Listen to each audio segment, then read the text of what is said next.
kami Diseminasi Budaya Positif Kolaborasi CGP SD Negeri 3 Langkapura, Bandar Lampung. Perkenalkan, nama saya Yulisda Fitri bersama Yulia Anggraini Radiman, CGP Angkatan 11 Kota Bandar Lampung. Isi presentasi kami ada 6 tema, yaitu yang pertama disiplin positif dan nilai-nilai kebajikan universal. 2. Teori motivasi hukuman dan penghargaan restitusi. 3. Keyakinan kelas. 4. Kebutuhan dasar manusia dan dunia berkualitas. 5. Posisi kontrol guru. 6. Segitiga restitusi. Maksud dari budaya positif adalah sebuah nilai kebajikan yang menjadi keyakinan dan pada akhirnya menjadi karakter atau ciri khas dari sebuah komunitas atau lembaga. Nah, di sini Bapak Ibu sudah paham belum apa yang dimaksud dengan budaya positif tadi? Apa saja contohnya budaya positif yang akan kita lakukan di sekolah kita ini? Kalau ada yang paham, tolong tunjuk tangan. Contoh-contohnya saja. Peserta nih, oh ya. Menurut saya budaya positif adalah hal baik yang bisa dilakukan di setiap tempat di satu sekolah. Budaya positif menurut saya misalkan salam dari siswa ke guru ketika bertemu, atau salim ketika masuk kelas dan pulang sekolah. Bagus ya, benar sekali. Lalu ada lagi yang ingin berpendapat?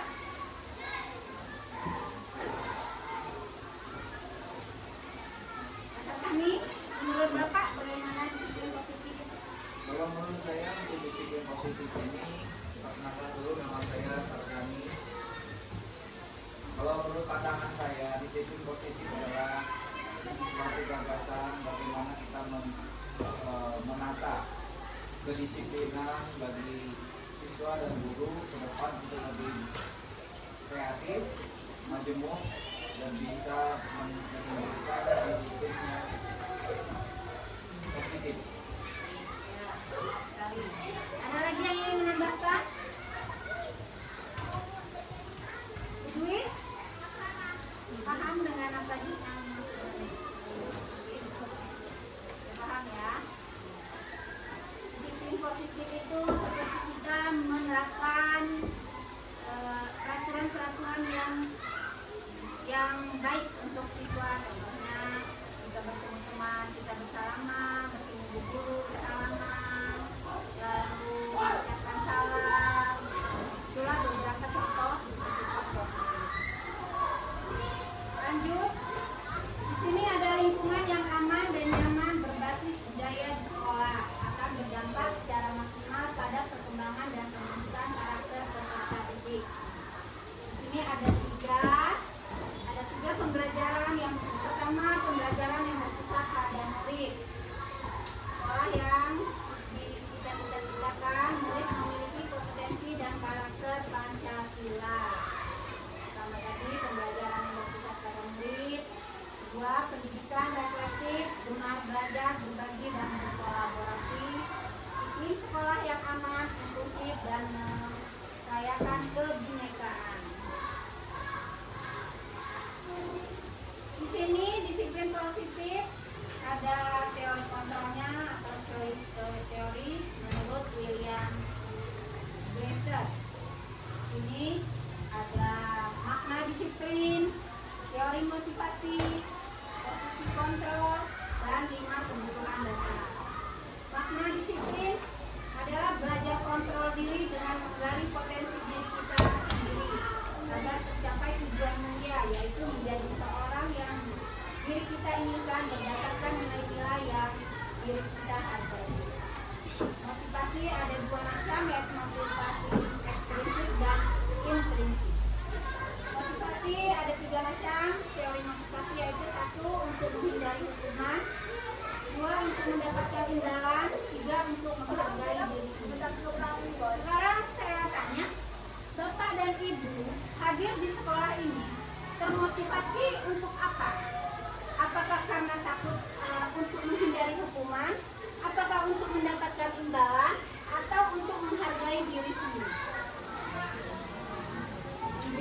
kita datang dari rumah ke sekolah ini untuk apa gitu?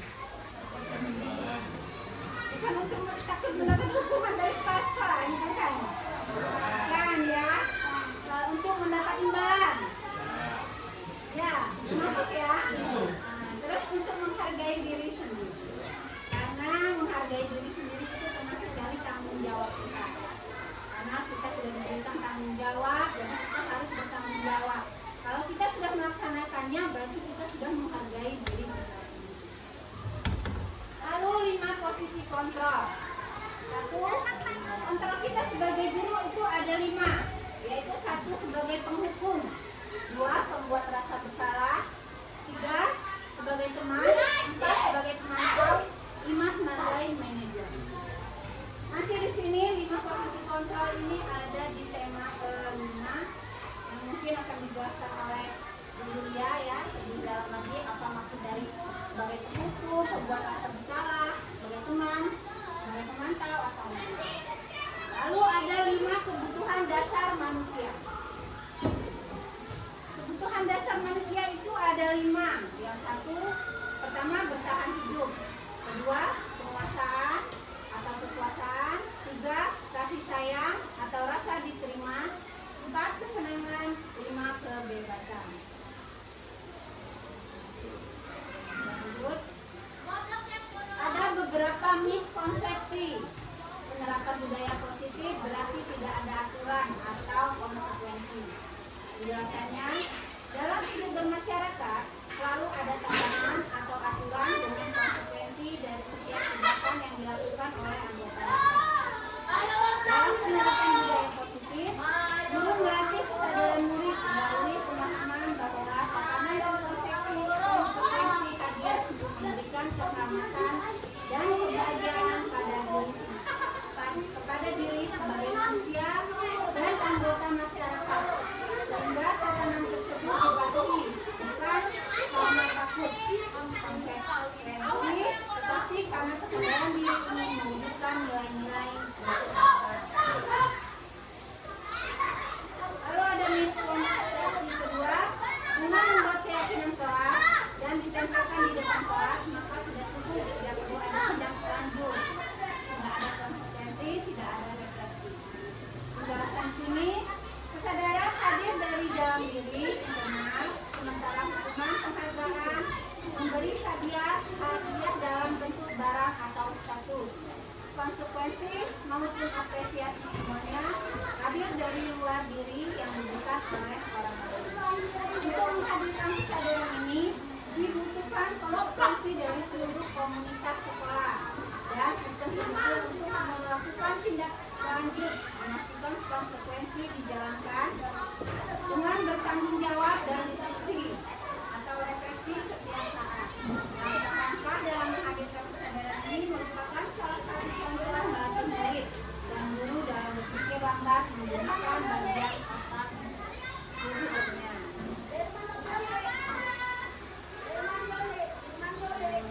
Miskonsepsi. Semua masalah yang berkaitan dengan budaya positif diselesaikan dengan restitusi. Di sini segitiga restitusi merupakan salah satu pendekatan di segi positif untuk menyelesaikan permasalahan siswa. Terkait pelanggaran aturan, pendekatan ini menekankan pada dialog tanggung jawab dan pemulihan alih-alih hukuman. Sebelum melakukan pendekatan restitusi, pendidik seharusnya sudah menegakkan keyakinan kelas atau konsekuensi. Namun, jika keyakinan kelas dan konsekuensi itu tidak efektif, maka restitusi adalah pihak terbaik. Nanti menjelaskan bahwa segitiga restitusi tidak selalu tepat untuk semua kelas. Berikut penjelasannya.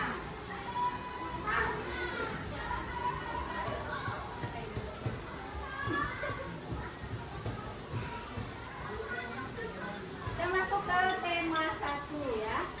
Disiplin positif dan nilai-nilai kebajikan universal.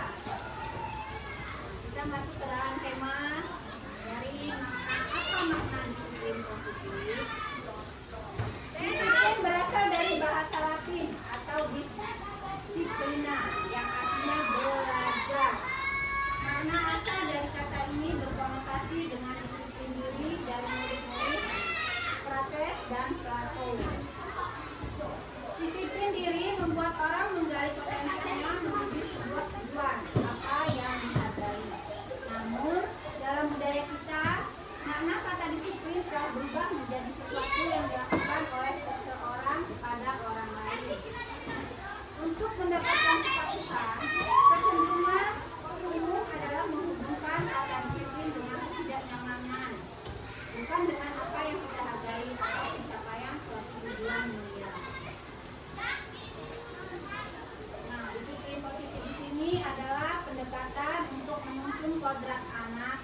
agar berdaya dalam mengontrol diri dan menguasai diri untuk memilih tindakan yang mengacu nilai-nilai kebajikan. Disiplin positif menjadi komponen utama dalam mewujudkan budaya positif. Disiplin yang dimaksud adalah disiplin diri yang memiliki motivasi internal. Disiplin diri terkait nilai-nilai kebajikan universal yang kita dan murid diyakini. Nah, di sini ada nilai-nilai kebajikan universal, yaitu nilai-nilai kebajikan universal adalah sifat positif manusia yang merupakan tujuan mulia yang ingin dicapai setiap individu. Nilai-nilai tersebut bersifat universal dan atas bahasa, suku, bahasa, agama maupun latar belakang. Nilai-nilai kebajikan universal dengan mengaitkan nilai-nilai kebajikan universal yang diyakini seseorang, maka motivasi implisitnya akan terbangun sehingga menggerakkan motivasi dari orang untuk dapat mencapai tujuan mulia yang diinginkan. Nilai-nilai kebajikan universal. Nilai-nilai kebajikan yang ingin dicapai oleh setiap anak Indonesia tidak kenal dengan profil pelajar Pancasila. Ini nilai-nilai kebajikan yaitu beriman, takwa, pada Tuhan Yang Maha Esa, dan berakhlak mulia. Mandiri, bernalar kritis, berkebinekaan global, bergotong royong, dan toleransi. Itu beberapa bagian dari nilai-nilai kebajikan. Tema kedua, teori motivasi, hukuman, dan penghargaan restitusi. Teori motivasi perilaku manusia. Ini ada beberapa teori yang tadi saya sebutkan, yaitu satu, untuk menghindari ketidaknyamanan hukuman. Apa yang akan terjadi apabila saya tidak melakukannya? Ini merupakan motivasi eksternal, ya. Mau melakukannya apabila ada motivasi dari luar, contohnya hukuman. Karena dia takut hukuman tadi, maka dia mau melakukannya. Tapi kalau tidak ada hukuman, dia tidak akan melakukannya. Yang kedua, untuk mendapatkan imbalan dari orang lain atau institusi. Apa yang akan saya dapatkan apabila saya melakukannya? Ini imbalan, ya. Juga motivasi eksternal. Karena dia disuruh apa-apa harus ada imbalannya. Oh, kalau saya tidak mengerjakannya, saya tidak dikasih penghargaan. Makanya dia tidak mau. Itu merupakan motivasi eksternal dari luar diri, bukan dari dalam dirinya. Yang ketiga, untuk menghargai diri sendiri. Saya akan menjadi orang yang seperti apa bila saya melakukannya? Itu merupakan motivasi internal, yaitu tujuannya merupakan tujuan dari disiplin positif. Jadi mau tidak mau ada kepala sekolah atau sudah di sekolah, dia tetap datang tepat waktu karena dia termotivasi, dia ingin menggunakan kemampuan diri sendiri, ingin menghargai. Nanti dia punya prinsip, ya. Kalau saya terlambat, saya sudah korupsi waktu. Kalau saya datang terlambat, nanti murid-murid saya akan mencontoh saya itu datang terlambat. Itu sudah motivasi dari dalam diri sendiri, dan dia akan menunjukkan, menjadi contoh bagi murid-muridnya. Makanya dia tidak mau datang terlambat. Itu merupakan motivasi dari dalam diri sendiri, bukan dipaksa oleh orang lain. Lalu dihukum oleh penghargaan, bahwa penghargaan berlaku sama dengan hukuman. Dalam arti meminta atau membujuk seseorang melakukan sesuatu untuk memenuhi suatu tujuan tertentu dari orang yang meminta atau membujuk. Dorongannya eksternal dan akan ada faktor ketergantungan, beberapa dampak dari pemberian penghargaan. Karena sering diberikan penghargaan, jadi dia ada faktor ketergantungannya. Jadi kalau nggak ada penghargaan, dia tidak mau melaksanakan. Itu namanya faktor ketergantungan. Dihukum oleh penghargaan. Ini penghargaan itu ada jangka panjang dan jangka pendek. Penghargaan dalam hukum, penghargaan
9 ciri-ciri restitusi. 1.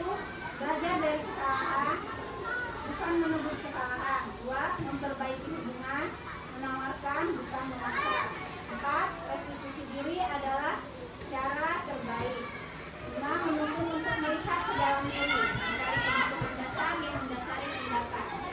7. Berfokus pada karakter, bukan tindakan. 8. Berfokus pada solusi, mengendalikan murid yang berbuat salah pada kelompok.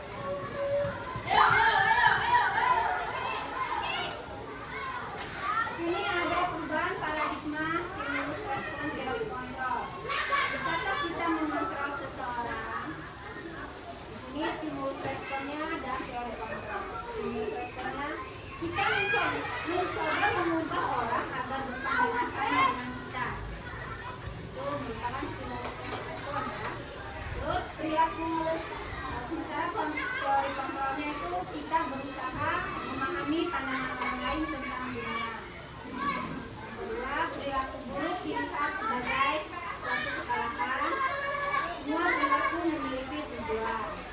Orang lain bisa mengontrol saya, hanya ada yang bisa mengontrol, hanya ada yang bisa mengontrol saya. Saya bisa mengontrol orang lain, Anda tidak bisa mengontrol orang lain. Pemaksaan pada saat bukan jaga.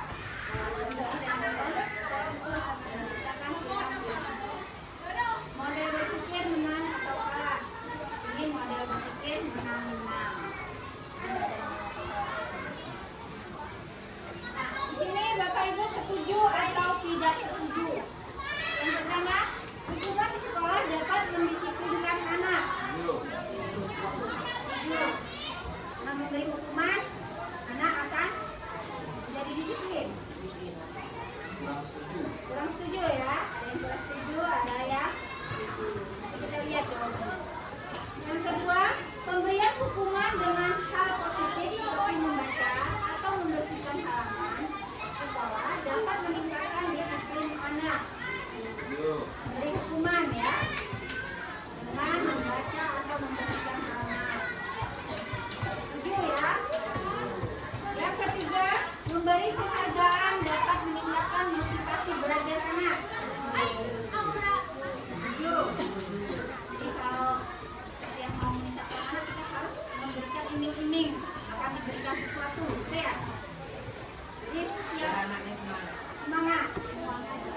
Kalau setiap hari kita kasih yang itu, lama-lama pusing juga kita mau ngasih. Habis gajinya. Tari aja ya. Ujian atau kasih kerja, kayak diberi dengan tanda tangan itu memberikan cap, ada ya. Lalu keempat, membuat anak merasa bersalah, memberi dampak lebih ringan dibanding menghukum. Contoh memberi dampak anak merasa bersalah itu ini. Kenapa kamu nggak mau belajar? Kasihan gitu kamu udah pulang, udah mau belajar, cuma mainan aja. Nanti anak akan merasa sesuatu. Iya, kasihan sama saya yang capek-capek nyari uang, dia merasa bersalah. Itu yang namanya memberikan dampak merasa bersalah. Daripada kita memberi hukuman, kamu harus belajar, kamu jemur di sini. Lebih baik yang mana itu? Membuat merasa anak bersalah lebih ringan dibanding menghukum. Setuju atau tidak?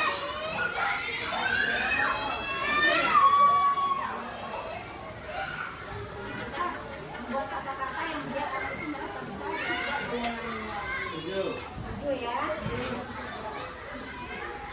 Nah, di sini ada tindakan guru, hukuman atau konsekuensi. Di sini tindakan guru, di sini kita jawab merupakan hukuman atau konsekuensi.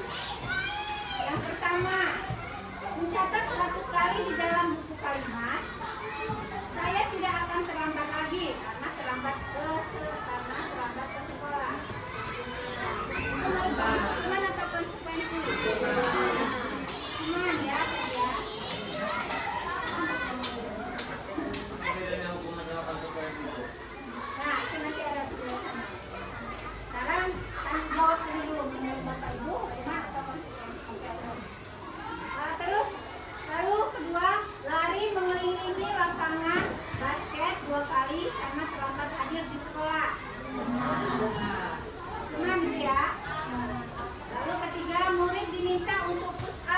sekali karena tidak menggunakan masker ke sekolah. 5. 4. Menggantikan kertas tugas teman yang telah dicoret-coret. Konsekuensi atau hukuman? Ada tampak perbedaan ya? Ya. Lalu membersihkan tumpahan air di meja tulis karena tersenggol pada saat belajar. 6. Meminta murid tidak mengenakan sepatu seharian di sekolah karena tidak mengenakan sepatu hitam. Ya. Mana atau konsekuensi? Ingat ya, nanti jawabannya di masing-masing apa? 7. Lari mengelilingi lapangan basket 2 kali karena terlambat 10 menit untuk pelajaran PJOK. Nah, di sini sudah ada jawabannya. Yang nomor 1 itu termasuk dalam hukuman mencatat 100 kali di dalam minggu kalimat saya bilangnya terlambat. Hukuman itu terjadi secara tiba-tiba karena tidak ditentukan dari saat ini saya mau menghukum dia ini dengan ini. Jadi terkait dilakukannya pada saat itu kita langsung menjadi hukumannya walaupun hukuman itu menyakiti ya, hukuman itu menyakiti atau membuat lelah anak tersebut. Lalu yang kedua termasuk hukuman juga, ketiga termasuk hukuman, 4. menggantikan kata itu konsekuensi. Jadi karena dia sudah merusak, konsekuensinya dia harus mengganti sama dia dengan siswa. Kalau dia sudah mengucapkan kata konsekuensinya dia harus mengganti. Jadi ada keterkaitan antara perbuatan dia dengan hukuman. Sebenarnya kalau dia kayak datang terlambat ini ya, datang terlambat apa sih hubungannya dengan dia mencatat 100 kali? Kalau dia memang mau terlambat ya terlambat terus gitu. Walaupun udah dikasih hukuman, paling juga besok lagi hukumannya cuma nulis lagi. Dia tak akan ada efek jerahnya. Makanya dia hukuman itu kurang efektif. Ini konsekuensi juga kalau dia merasa orang yang misalnya dia orang yang punya, meskipun dia sudah mengucapkan kata, orang tuanya tidak nasihati, tidak menegur ya dia membuat mengulang lagi. Karena ibu saya mengulangi nanti itu gampang kalau dia tidak akan jerah-jerah. Ini konsekuensi, hukuman dan konsekuensi. Ada yang benar semua jawabannya tadi? Enggak ya? Di sini identitas gagal dan identitas sukses. Hukuman ada disiplin. Hukuman termasuk disiplin. Disiplin ada 2 macam, yaitu konsekuensi dan restitusi. Hukuman itu sesuatu yang menyakitkan harus terjadi. Tidak nyaman untuk murid atau anak untuk jangka waktu yang panjang. Korban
tujuannya baik. Tapi kalau itu tidak disepakati oleh semua murid, maka murid itu tidak akan paham. Karena bukan mereka yang membuat, bukan mereka yang menentukan. Kita hanya memajangnya di kelas, tapi mereka nggak tahu itu bahwa kesepakatan sudah terjadi oleh mereka sendiri. Nah, kita hanya mengambil di internet, mengambil dari SD lain, lalu kita ketik, kita buat. Nggak boleh. Jadi setiap membuat kesepakatan kelas itu harus dibicarakan dulu dengan murid-murid yang ada. Apa kesepakatan itu? Apakah boleh minum saat belajar? Ataukah boleh berbicara saat belajar? Boleh jalan-jalan saat belajar? Boleh atau tidaknya itu kesepakatan di kelas tersebut. Jadi tidak boleh mengambil dari kelas lain. Jadi harus membuat kesepakatan kelas itu harus dikomunikasikan dulu dengan siswa yang bersama. Nah, di sini juga ada pendapat Anda tentang fenomena ini hubungan dengan konsep kebiasaan kelas yang telah kita pelajari. Apabila ada sekolah yang membelinya, apa yang hilang dari tujuan pembuatan kebiasaan? Ini guru kelasnya beli, walaupun harganya murah, tapi muridnya tak paham mencari apa kesepakatan itu. Nah, ini kesepakatan kelas kita meskipun kita jelaskan, mereka tidak akan paham. Karena ini bukan mereka yang berjanji, mereka yang setuju itu bukan mereka. Jadi harus dirapatkan dahulu. Di sini ada tiga fenomena, yaitu terdengar, terlihat, dan berperilaku. Yang terdengar, satu orang berbicara, yuk saya bantu, kita bisa selesaikan ini bersama. Lima, tolong ya, permisi, boleh saya pinjam, nanti akan segera saya pinjamkan. Kalau yang terlihat ini yaitu berempati terhadap perasaan orang lain, memegang barang milik orang lain hanya dengan izinnya, mendengarkan dengan seksama, senantiasa berbuat baik dan baik. Yang berperilaku adalah tersenyum ramah, memberikan salam hormat, berjabat tangan, meletakkan tangan di dada, saling, memberikan ruang bekerja, postur tubuh yang tenang. Hormat ini tampak seperti dan tidak tampak sepertinya, seperti datangnya tepat waktu, teman dan guru setiap hari, mengembalikan barang teman yang telah dipinjam dan mengucapkan terima kasih. Tidak tampak seperti ini, sering hadir terlambat, acuh pada teman dan guru. Tidak mengembalikan barang yang telah dipinjam dan meletakkan sembarangan. Baik, mungkin ini penjelasan dari saya dan masalah Anda akan dilanjutkan oleh rekan saya yaitu Ibu Lia ini. Ada Ibu Lia seperti yang saya sampaikan.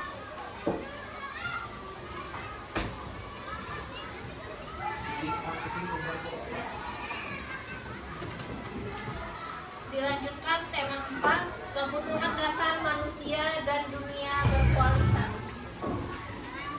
Kebutuhan dasar manusia di sini ada 5. Yang pertama, kasih sayang dan rasa diterima, penguasaan, kesenangan, kebebasan, dan bertahan hidup. Jadi kalau kita di sekolah ini, terutama kita melihat dari sikap siswa, itu sebenarnya menunjukkan kebutuhan mereka di bidang apa. Contohnya, saya kasih contoh, perilaku siswa itu suka memukul teman yang menghinanya. Nah, ini ada kebutuhan dasar yang diperlukan oleh siswa tersebut. Kebutuhan yang mungkin berusaha dipenuhi oleh siswa tersebut adalah kekuasaan atau power. Jadi terkadang kita melihat siswa-siswa itu di kelas, mereka itu mengganggu temennya, memukul temennya, itu hanya ingin menunjukkan bahwa kekuasaan dia, power dia itu besar di kelas itu. Nah, kepada siswa, apa yang harus kita lakukan? Itu adalah dengan menanyakan kepada mereka, kemudian melakukan observasi, apakah ada cara untuk memenuhi kebutuhan kekuasaan tanpa melakukan kekerasan. Jadi kita sebagai guru harus mengarahkan anak tersebut untuk melakukan hal yang positif atau memberikan mereka sebagian amanat di kelas tersebut, contohnya seperti petugas kebersihan, petugas disiplin, seperti itu. Jadi mereka merasa memiliki power di situ tanpa mengganggu orang lain karena mereka sudah memiliki kekuasaan yang telah diamanatkan oleh mereka, oleh gurunya. Contoh yang kedua, perilaku siswa. Nah, ini perilaku siswa katanya suka menyebarkan gosip tentang teman sekelasnya. Kebutuhan yang mungkin berusaha dipenuhi itu adalah cinta dan kasih sayang. Di dalam batin dari siswa tersebut mengatakan bahwa kalau saya menjelek-jelekan orang lain, mungkin ada yang akan suka sama saya. Kalau contoh yang paling kompleksnya yang sering kita lihat di kelas, andai kata Adi menyukai Aminah, andai kata. Nah, Adi ini suka menjelek-jelekan atau mencie-cie ke temennya gitu, bahwa cie ini ada yang suka sama kamu loh, padahal di dalam dirinya Bang Adi itu yang suka kepada Aminah. Pertanyaannya kepada siswa, apakah ada cara lain untuk memenuhi kebutuhan cinta dan kasih sayang tanpa merusak reputasi orang lain atau reputasi si Aminah? Mungkin Aminah ini nantinya bakal ngambek atau tidak mood untuk belajar di kelas karena si Adi ini suka menggosipkan dia kepada orang lain, seperti itu. Kemudian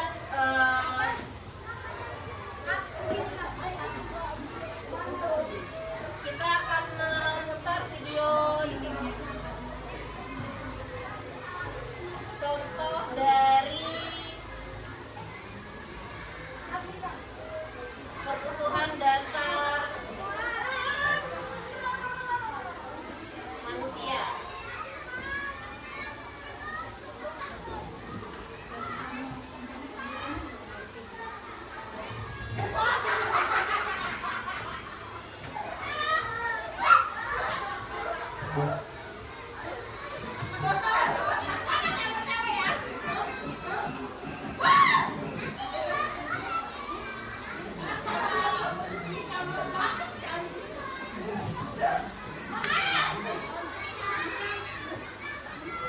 Ini adalah video tentang 5 posisi kontrol.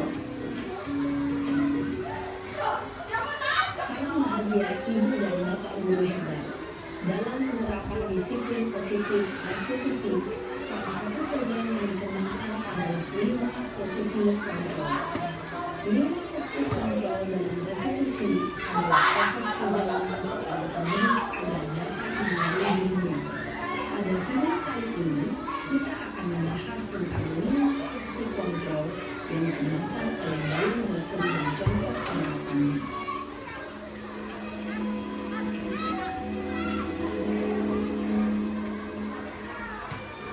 Lima posisi kontrol itu adalah 1. Posisi penghukum. 2. Posisi pembuat masalah bersalah. 3. Posisi tenang. 4. Posisi pemantau atau monitor. Dan 5. Posisi manajer. Baik, di sini tadi ada 5 posisi kontrol kita sebagai guru, yaitu yang pertama adalah posisi penghukum. Jadi pada posisi ini kita sebagai guru memberikan hukuman yang tentunya ini tidak akan memberikan efek jerah pada murid, bahkan menjadikan murid itu tidak menghargai daripada kita sebagai guru karena kita itu terlalu banyak memberikan hukuman dan terlalu banyak memberikan tuntutan kepada mereka. Yang kedua adalah posisi pembuat merasa bersalah. Dari sini kita secara dekat dengan anak-anak memberikan rasa bersalah kepada mereka dengan tujuan untuk menunjukkan sebuah perasaan bersalah dan siswa mencari sendiri kesalahan mereka tersebut sehingga mereka itu merasa menyesal dan tidak akan membuat kesalahan yang sama. Yang ketiga adalah posisi tenang. Jadi pada saat siswa tersebut membuat masalah, kita memposisikan diri kita sebagai teman. Jadi kita lebih dekat kepada mereka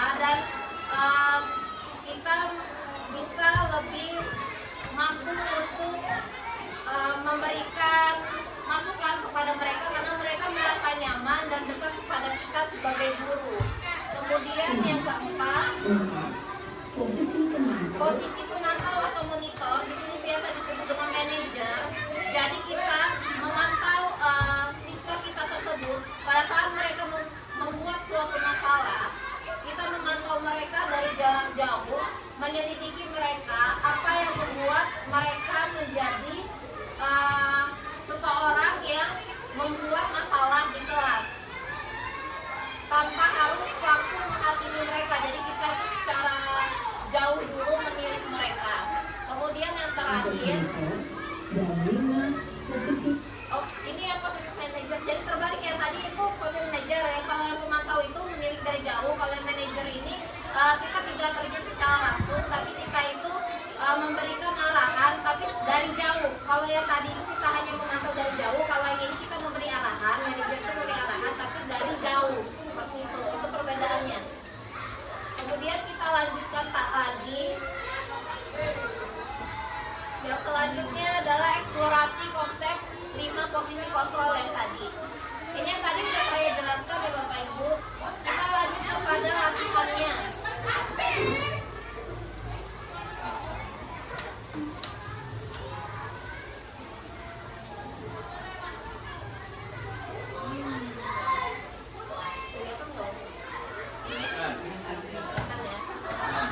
Di sini ada latihan, ada beberapa pernyataan, ada 6 pernyataan, dan di sini kita akan menentukan posisi kontrol gurunya itu sebagai apa. Yang pertama, saya kecewa sekali dengan kamu. Nah, yang tadi itu kan kita ada 5 ya. 5. Yang pertama itu sebagai pengukur, pembuat merasa bersalah, manajer, teman, dan pemantau. Kalau yang satu ini posisi kontrolnya sebagai apa Bapak Ibu? Membuat rasa bersalah. Kalau yang kedua, kamu tidak pernah belajar melakukannya. Kamu tidak pernah benar melakukannya. Hukuman. Kemudian yang ketiga, ayolah lakukan demi ibu. Ayolah lakukan demi bapak, teman. Kemudian yang keempat, apakah kamu mau mendapatkan stiker bintang ini? Penghargaan. Yang kelima, bagaimana kamu bisa menyelesaikan masalah ini? Itu manajer. Jadi kita nanya, mereka yang berbuat kita kata dari jauh dan kita memberikan arahan, berbeda dengan pemantau tadi. Yang keenam, kamu selalu yang paling terakhir. Pemantau. Kita lihat jawabannya. Nah, ada berapa yang kita tadi benar ya. Cuma yang terakhir ini paling bawah aja yang berbeda ya. Selanjutnya, apakah ada pertanyaan tentang posisi kontrol guru? Mungkin ada yang mau ditanyakan sebelum kita masuk ke dalam tema 5. Skip ya. Masuk ke tema 6. Segitiga restitusi. Segitiga restitusi ini berbentuk segitiga yang saling berhubungan. Restitusi yang pertama adalah menstabilkan identitas. Yang kedua, validasi tindakan. Yang ketiga, menanyakan keyakinan. Kita lihat video restitusi contohnya.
intrinsik, sehingga penanaman nilai-nilai kebajikan dapat tumbuh dan berkembang menjadi suatu kebiasaan positif yang akhirnya membentuk karakter murid.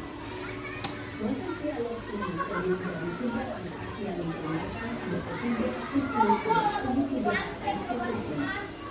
Sisi pertama adalah menstabilkan identitas. Sisi yang kedua adalah validasi tindakan yang sah. Dan sisi yang ketiga adalah menggunakan keyakinan. Ibu dan bapak guru berikut ini akan ditunjukkan bagaimana seorang guru yang berada dalam posisi manajer menggunakan penerapan segitiga restitusi.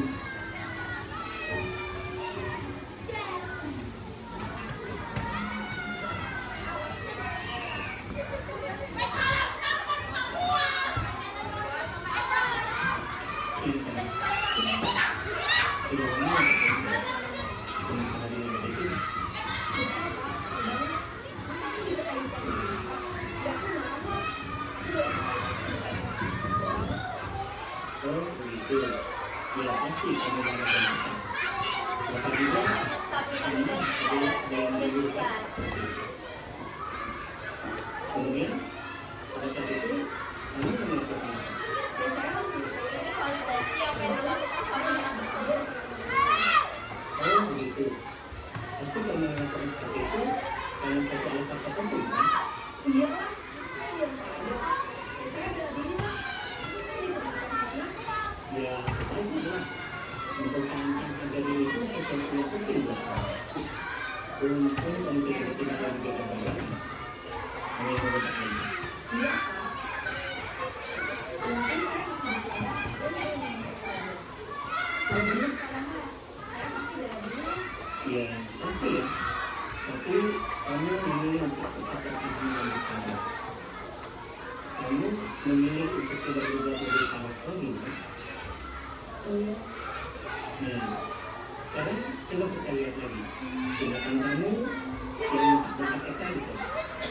Tindakan kamu itu kira-kira sesuai dengan keyakinan pas atau itu kamu tidak? Enggak, capek Pak di rumah. Jadi keyakinan untuk itu kamu Ini yang menanyakan sesuai dengan keyakinan keinginan kamu. apa yang sudah dilanggar oleh siswa tersebut. Mungkin saat itu saya menjadi emosi. Jadi tidak mengerti itu. Kamu meyakini tidak? Menghargai orang lain itu penting buat kamu. Yakin lah Pak. Iya, setuju. Kita harus saling menghargai. Namun, ada juga keyakinan yang kita sepakati yang perlu kita jalankan apabila kita sedang marah kan? Ya, saya bisa lebih aktif memperhatikan diri sendiri. Saya bisa jadi lebih sabar, bisa lebih berpikir pola apa yang bisa. Kira-kira kamu bersedia memperbaiki masalah ini tidak? Bersedia Pak. Kalau kamu memperbaiki masalah ini, kamu akan menjadi orang seperti apa? Saya akan menjadi orang yang lebih dewasa dan memperhatikan. Iya, menurut kamu bagaimana rasanya menjadi orang seperti itu? Ya nyaman lah. Dan juga bisa Baiklah kalau begitu. Jadi kita pikirkan bagaimana memperbaiki masalah ini.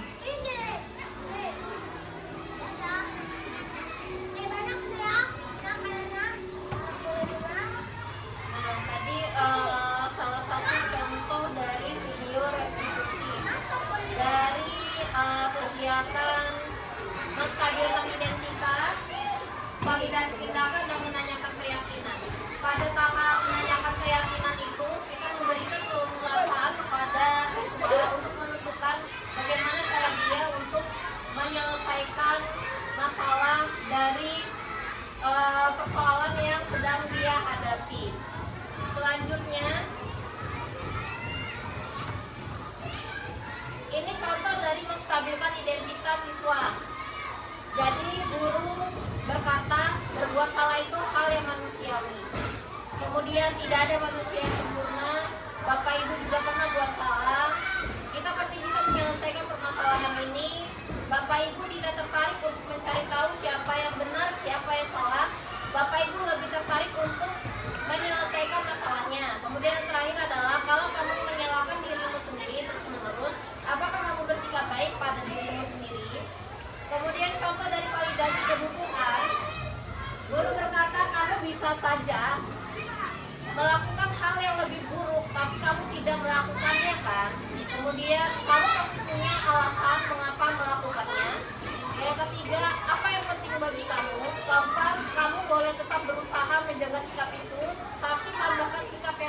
yang baru dan sebagainya.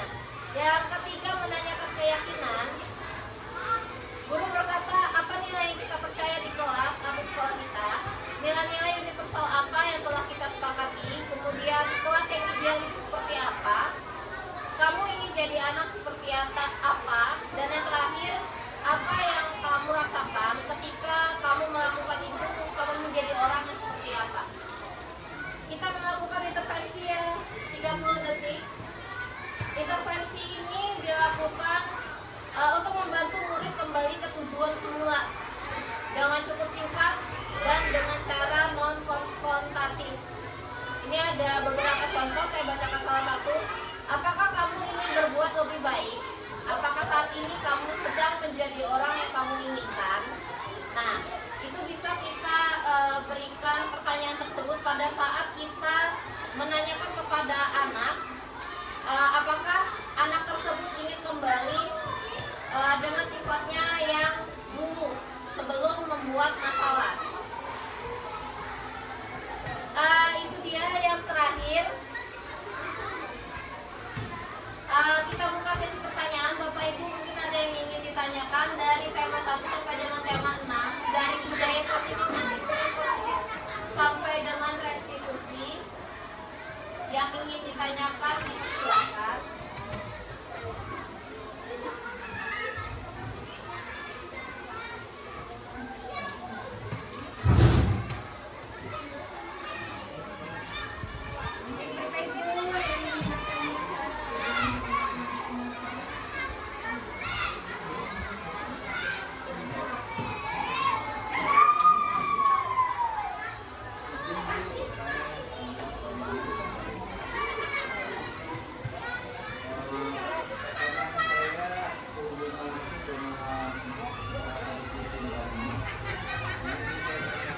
Bagaimana sih cara meningkatkan rasa kontrol diri untuk meningkatkan rasa disiplin terhadap siswa?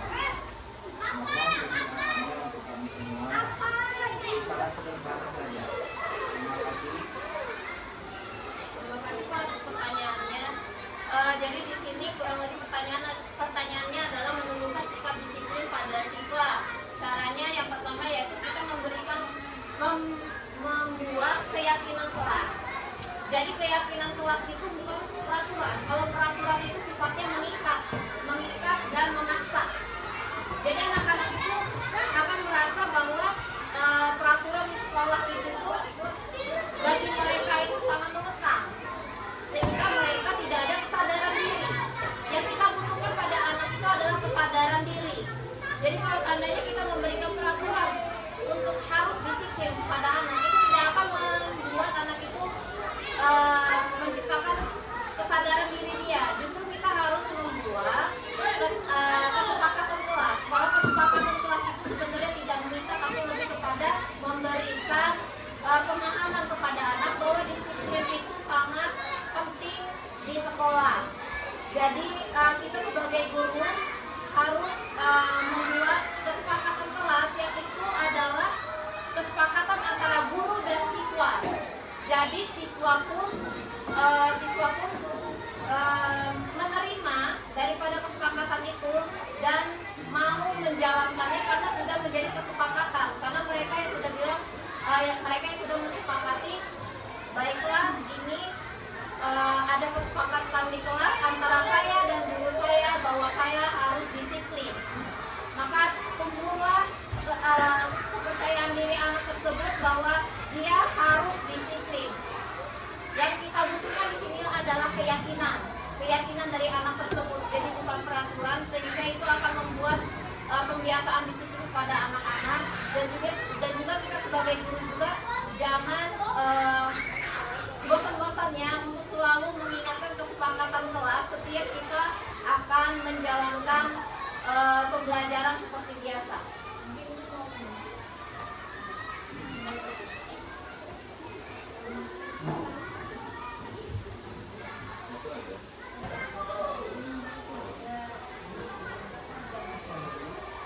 Terima kasih Bapak Ibu atas waktunya dan juga pertanyaannya.